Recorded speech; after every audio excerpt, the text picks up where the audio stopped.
guys, it's your girl Kizzy Rock, and yes, Kizzy Rock is my birth given name. Happy Friday. Want to say hey to all my subscribers. New and spoiler season. I got a word for you.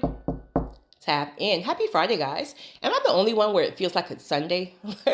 Did you guys enjoy your Thanksgiving? Like, what do you guys do? Comment and let me know, what did you guys do for Thanksgiving? I was very, very surprised to find out a lot of people were in chill mode. That could have looked like just you and your immediate family together. That could look like just you and a friend hanging out for a movie or for dinner. I was surprised on how many restaurants were actually open yesterday. What do you guys do? But I know most people that I know, they were literally in chill mode. It's not that traditional, like the entire family get together. You got 50 people. Of course, some people did that, but it seems like things are so different this year. Of course, we're in the season for a lot of people right now where things are just so, some people are going through marital issues. Some people are going through financial hardships. Some people are going through grief. And listen, when it comes down to grief, it's like holidays will never, ever, ever, ever, ever be the same. So you have to kind of create a new but that takes time, if you will. So things are so different. And so a lot of people that I know personally, I was very, very surprised that they were more or less in chill mode versus, so they kind of did something, different. I think I'm definitely going to do something different for Christmas and New Year's. But yeah, so I'm going to talk to you guys about 5 things that will help you be in alignment for God to open that door for you. And most importantly, things you must do in order to remain in that season, in that room, once God opens the door. So let's start with number 1, because I'm starting with number 1 for a reason. Because number 1, you guys know I stress this I can never stress it too much, but that is obedience, obedience, obedience, obedience. Listen, whatever gift God has blessed you with, right? However he uses you, your purpose, your calling, things like that, it is not for you, right? It's him using you as a vessel. So if he's going to use you as a vessel, then your job is to be obedient to the things that he tells you to do, move how he tells you to move. And it's not even about what you personally want to do. You may not want to do it. Most times you don't want to do it, right? But it's about obedience, because that's how he's using you. He will constantly convict you about, he'll give you or however you hear from God, right? He'll give you a nudge, a prompting that there's something that he needs you to do, maneuver a certain kind of way. And that conviction is going to be heavy if you ignore it. But if you're tapped in and you have been for some time, convictions, you really, listen, once you get the nudge, a conviction really isn't even needed. Because you already know, like, you know that you know that you know that you know, right? So obedience is key. Again, it's not about what you personally feel like. For example, you guys know I'm a person on the move, right? I'm always on the go. I'm always busy. I'm always, one of my staff said to me the other day, she's like, Kizzy, I don't know how in the world you do all the things you do, from traveling to this, to that, and the third. And I tell her, I'm graced for it. It doesn't mean that it's easy. I'm graced for it. This is why alignment is important, because whatever God calls you to do, there's a grace, there's an ease to do it, where if somebody else tries to do it and they're not graced for it, it will literally crack their back like a lobster. You have to be in alignment, right? Because there are certain things that people do that I can't do. Like, seriously, like, there are certain things that I won't even try to do because I'm just not graced to do it, right? So yeah, obedience. Perfect example. I'm thinking when I was in Houston a few weeks ago, I was rushing to go somewhere. I don't know. I think I was running late for church or something. I went to New Home. I think I was running late for church. And I stopped at the gas station to get some gas. And I'm like literally in my head, okay, get this gas, get back in the car. Boom, conviction. You see all these homeless people standing outside? Like maybe like 8 people or whatever. You're going to go in here and make some baggies, get some bags. So I had to get like individual bags. And I put like one of those, whatever, like those little sub sandwiches they have at the gas station, sub sandwich, bananas, and Gatorades, because it's hot. They don't need any sodas, right? Gatorades in each bag. So I'm literally out here in a dress and heels passing out bags to like these homeless people and these people with mental illness. And then there's other people who are looking at me and like, who is this chick? Like, How are you out here with dress and heels on, looking like you're going somewhere to wherever, and you're out here passing? Listen, child, God told me to do it. That's why I'm doing it. I'm not thinking about no dress. I'm not thinking about no heels. I'm not thinking about trying to be cute. I'm giving these people what God told me to give them. And even with some of these people dealing with, you can tell, severe mental illness.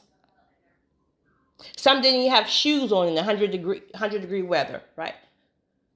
It's something in their eyes that locked in my eyes. It just said, somebody cares, right? This has to be God. Even if they could not receive it in a natural physical level, because you know mental illness is they receive it in a spiritual level, right? I was running late. I ain't got time, right? My anxiety, I got to get here, right? No, you're going to slow your behind down, and you're going to be obedient to the things that I've called you to, period. Say no more. I got you, boo. Number 2, humbleness. Listen, you got to remain humble. This is where a lot of people also get it wrong at, right? Because see, once God blesses you, especially if it's a new blessing, and like you're kind of really coming from nothing, you're not used to moving up to a certain level or having certain things. Listen, it'll mess you up. Oh, it'll mess you up. Let's say you're a guy who could never get the girls in high school or whatever. Let's say you're a guy and you always kind of like maybe were a little jealous of like the guys who may have had money and can pull a certain caliber of women, et cetera, et cetera. And then boom, you get into some kind of accident and you get this big settlement, or God blesses you with a certain business and boom, it takes off, right? But you start claiming that as your own. Like now you want to take that money and you want to spend it how you want to spend it, rather than realizing that no. When God gave you that download, when God opened that door, there were specific things that God told you he needed you to do. He said he needs you to open this ministry, open this business, because he's going to use you to bless people, blase, blase. But now once that door opens and these women are throwing themselves at you and you're not even used to that, right? Like, so now everybody's like giving you all this attention, and it's very, very common, right? If you never came from anything, it's very, very common. So you lose your head. So now you're taking it as if it's something that's yours and something you work for and something that no. You better pull back, because if you don't, God will snatch. He will literally, well, he'll start to convict you first, because he knows us so well and know that we ain't got common sense. So he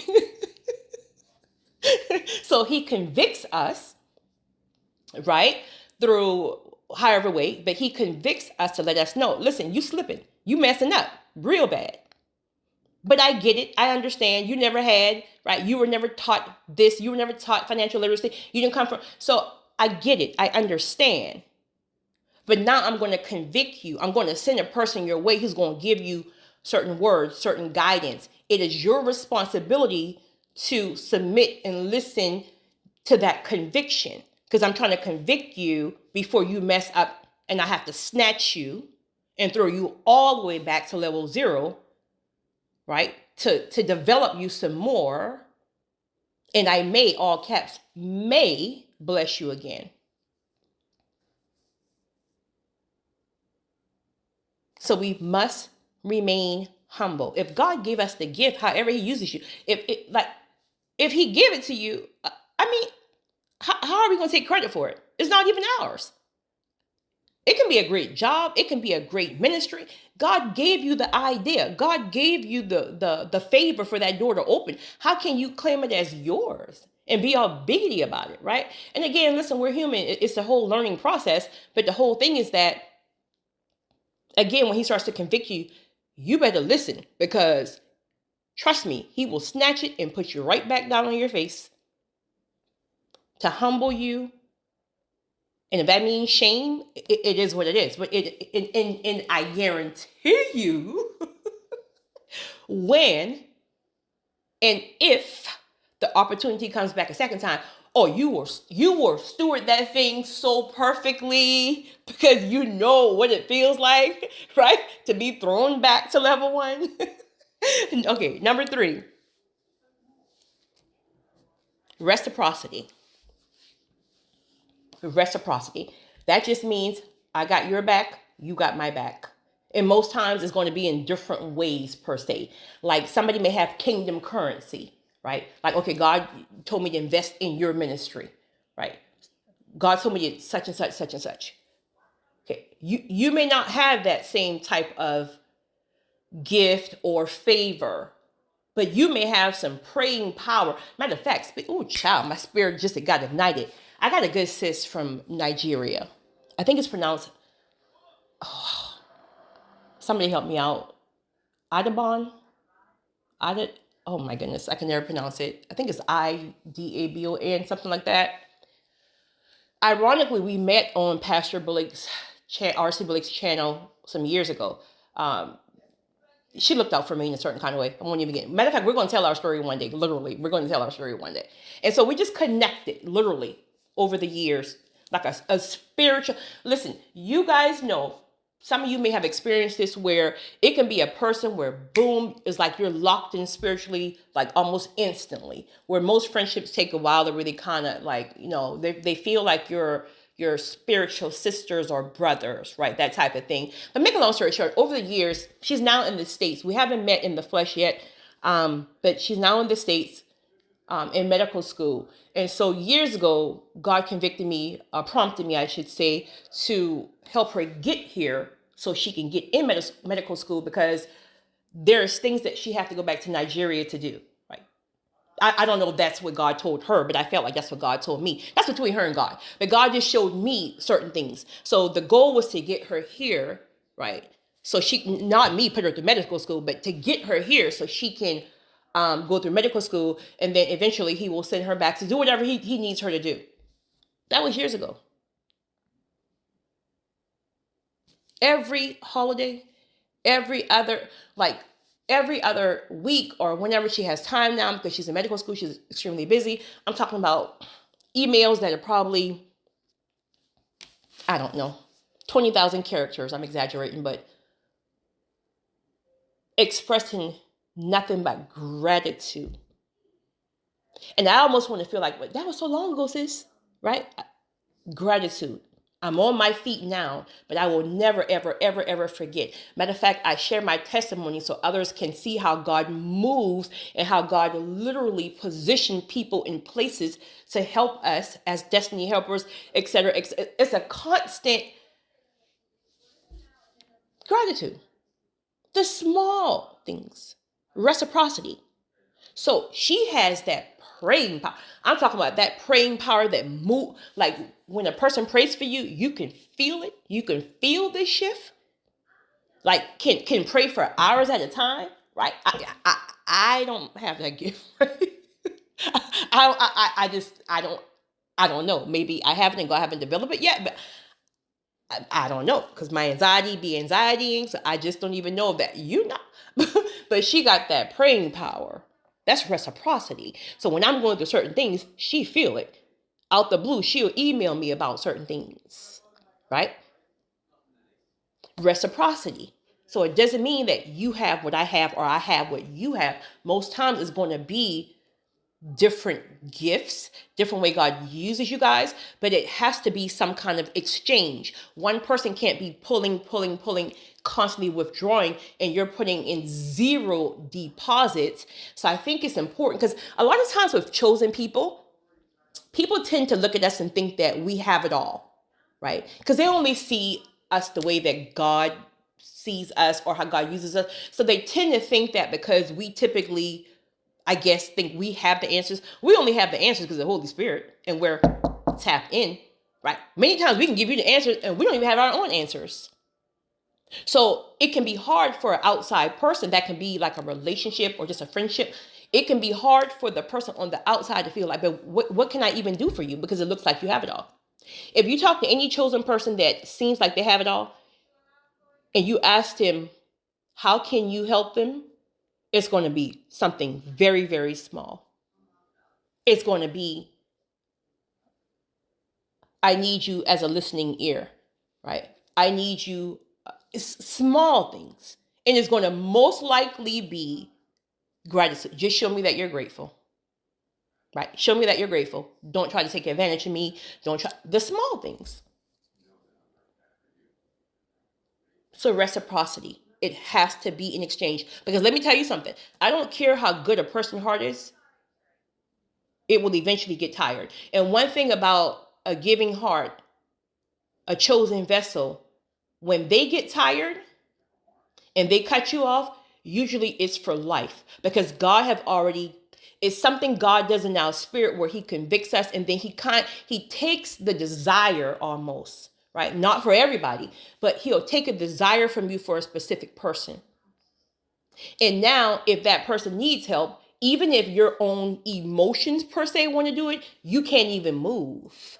You can't even move because you don't have the okay in the spiritual realm. So you can't even you can't even help if you wanted to help. But see, that's a them thing and a God thing. Because now God, oh Lord, somebody got to get this. So God will start shutting down doors from every person who used to help you. He'll make it where not one person can help you. And it's going to be his way of dealing with you one-on-one. And that can be whatever reason. That can be your own disobedience, and you're misusing whatever you got. And now, so he needs to like really work on you, right? That can be you constantly making your head hard about a certain thing. So he got to get you on your face to really get you to hear him. So don't get mad at the people, right, who once helped you. It's something that God has done in the spiritual realm. You kept making your head hard. So now that's between you and God. But when a chosen person releases you, they release you for good. And there's absolutely no residue. Absolutely none. No hate, no nothing at all. It's just something that has left your spirit. The desire.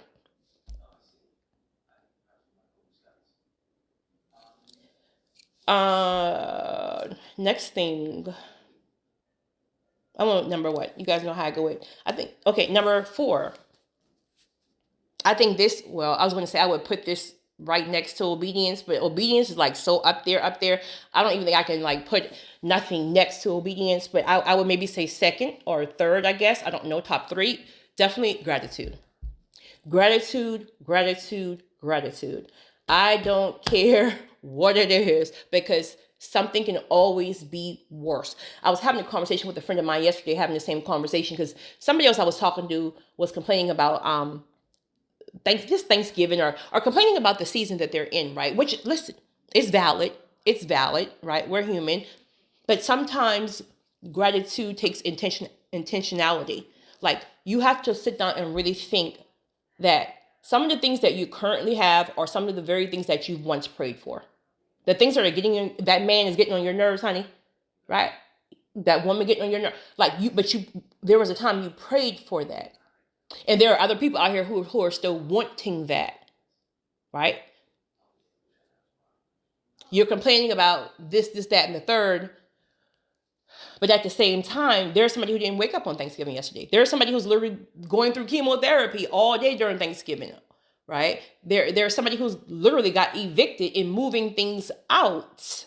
You may not have had enough food. Somebody moving their furniture and their children out of a house because they just got evicted and don't even know where they're going. There is somebody who lost the house and the car. So you lost the house, but at least you can sleep inside the car. But there's somebody who has nothing. The house and the car is gone. So we have to be grateful and we have to be thankful. Also, gratitude is about appreciating, again, the people that God brings into your life in whatever way that may be, right? The small things. Just let people know that you're grateful for the things that they do. So just, and I have to catch myself. I'm not a person who complains a lot, honestly, but there's some mornings like I wake up fussing on some mornings, not fussing per se, but just kind of like, I guess complaining, if you will. And then I'll get convicted so quickly. And I'm like, Lord, you know what? Lord, you know what? Please forgive me. Because, one of my friends, if he's listening this morning, he always, how did he use the term? I thank God because my worst days are better than some people's best days. Something like that, he says, and I like to hear him say that. And it's so true. So gratitude. God watches you to see if you're grateful for the small things. Once he sees that you're grateful for the small things, he will literally start to bless you with more and more and more and more and more and more, because he sees how grateful you are for the things that you've already received. Last thing, stewardship. And this is how you stay in the room. This is how you stay in that season once God has opened a certain door or doors for yourself. Listen.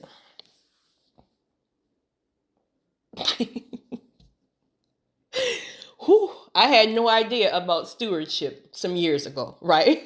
You just feel like, God opened certain doors for you, but it's one thing to attain and it's another thing to sustain. There's levels within itself just to sustain. And it's probably more difficult than attaining. Stewardship just means God is going to watch you like a hawk, point blank, period. He's going to watch you like a hawk, point blank, period. That means every move you make, if it ain't the right move, you're going to get convicted. Listen here, sir. Listen here, ma'am. I didn't open that door for you to be acting like a fool. I opened this door for a specific purpose. A specific purpose. Now that I've opened that door, okay, I get it. You weren't taught financial literacy. Okay, I get it. You didn't come from a traditional two-parent household. Okay, I get it. You didn't have the proper training because I moved you up in favor versus a degree. So I get that. So I have to teach you because nobody else taught you. So I understand that, right? God, let me tell you something. I'm sure you guys already know this. This is why I keep stressing a relationship with God is so important. God is so understanding. I mean, seriously, it's crazy on how understanding he is. He's so understanding. He knows we have bird brains at certain times. He knows we don't know our head from our feet at certain times. Like, he gets it. That's not the issue. The issue is, are you going to allow the teaching through the Holy Spirit? Are you going to pay attention to the convictions when I send somebody to convict you and give you a word to say, hey, you're moving wrong. You're going to mess around and mess your blessings up. Are you going to sit down and listen to wise counsel, or are you going to overtalk them like you know everything? I'm going to send you people who have the traditional and grew up in that two-parent, and that don't even, two-parent don't always mean like, I'm just saying, but that two-parent traditional healthy household. This is hitting me for some reason. Okay, so you never saw a healthy marriage. I'm speaking to somebody here. This is not for me. I'm meaning I felt it. I'm speaking to somebody right now. You never saw a healthy marriage. So I can't hold that against you that you don't know how to be a husband or you don't know how to be a wife. How am I going to hold that against you when you never saw it? That's not your fault. So now what I'm going to do is I'm going to now introduce you to people who've been in healthy marriages for a very long time, who came from that type of background. Now, when I bring these people into your life, or I'm going to bring a man to you or a woman to you, meaning I'll bring a couple so that couple can be an example, or I'm going to bring a person to you, a man to you or a woman to you, who is husband material, who is wife material. Your job is going to let the Holy Spirit train you in that process, because you're not even going to like that person. You're not even going to like them. This is why I'm laughing, because somebody is running off, or you're turned off, and you're running off from a person. God's like, you've asked God for a husband, you asked God for a wife. He sent the person. Now the person is boring. Right? She looks like Mary Jane. You used to firecracker, like all this nonsense, right? So he's going to send you the person, but you're going to mess it up. There's no way you can do it on your own, because you're not used to that. You're used to foolishness. You're used to your mama busting your daddy's head to the white meat because you're used to all this nonsense, right? You're used to all this drama. So how are you going to be comfortable? How are you going to receive a person who's a person that I sent, who's peaceful, who's such and such. So the Holy Spirit have to teach you. You have to submit to the Holy Spirit, right? Because there'll be grace, right? But it's going to be your responsibility not to run because it feels too safe or it feels too good to be true. It's going to be your responsibility. This is all stewardship now. This is going to be your responsibility not to run and pull off from it. It's going to be your responsibility to submit to the Holy Spirit until that grace helps that thing pass that you're feeling, that fight or flight that you're feeling, until you feel settled. All this stuff is stewardship. So once God processes you and trains you and all that stuff, like, it's still your job to continue therapy. It's still your job to stay on top of that fight or flight. Oh, it's still your job. Sustaining is a whole nother level. So, okay, I'm going to call you the kingdom currency. So I'm going to give you favor in the area that's going to bless you financially. This is specifically for my kingdom purposes. I may not have even given you direct directions yet, but I've released it and I told you, be still. Or it may have not been released, but I told you it's coming and you feel it in the spiritual realm. This is for you not to act a fool. This is not for you to go and get every chick on the block. This is not for you to go and buy a Lamborghini. This is not for, it ain't got nothing to do with that. This is kingdom currency because I know what's about to come, especially now in this season with new governments. I know what's coming, but I have to be sure my people, the chosen ones, my people, the people that love God, my people are protected from this nonsense. So wealth transfers. I'm going to give you certain things, but it's specifically for a godly kingdom purpose. I can't release it yet because you still don't have the right mindset. If I give it to you now, you're going to act a fool. You're going to act a fool, and then I'm going to have to like wipe it completely from you and then give somebody else an opportunity because you're not listening. So until you get the right mindset, I'm trying to give you a certain kind of insight. That's why That's why I'm testing you in small areas. I told you don't charge that credit card last week. Right? I'm testing you in small areas. I told you don't help that person because I'm trying to get them on their face to teach them a lesson. But you're going to help them anyway. So if I can't trust you at this level, what's going to happen at the next level? You're going to take the kingdom currency that I need for kingdom purposes, for underground bunkers, for medication and prescriptions for the elderly, because they're going to be wiping out Medicaid and Social Security. Like I need this stuff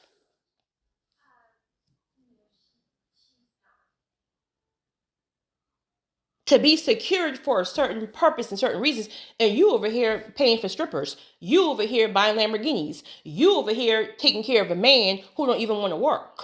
You got 3 jobs. He ain't got none. He laying up on it. Oh, one of y'all about to get hit, honey. He laying up on the couch playing video games all day. And you catching the bus. 3 buses to go to work.